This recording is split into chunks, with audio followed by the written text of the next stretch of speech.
My name is Althea Lovell. I'm a mum. I've got two kids. They are 3 and 1, and I've got pre-diabetes at the moment, and for both my pregnancies I had gestational diabetes. Pre-diabetes is when your blood sugars are above normal but they're not high enough to be considered diabetes yet.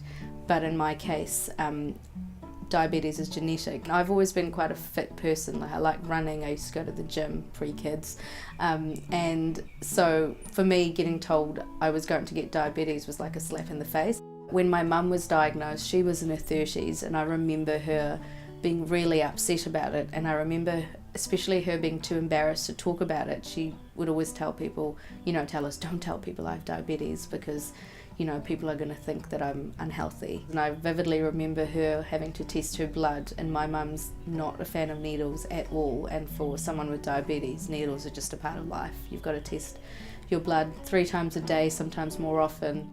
I think it prepared me for what I had to face and what is to come. Being Indian is one of the risk factors for diabetes, and a lot of our friends and family friends tend to have diabetes as well.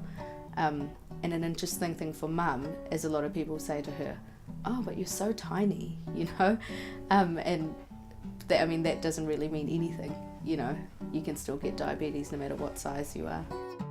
And the biggest change my parents have made is incorporating salads into meals. Again, salads aren't really things that Indian people are familiar with. Indians are quite big on rice, curry, roti, and my parents have changed their diet a lot. The great thing with that is my kids have become used to eating salads, because that's kind of what we eat, that's what my parents eat. We're just more aware now of the different kinds of the effects of food on your body, and the food that's good for you and the food that's bad for you. For them, I guess it's kind of normalising it, and it's something that they need to be aware of because it could be something that's in their future someday.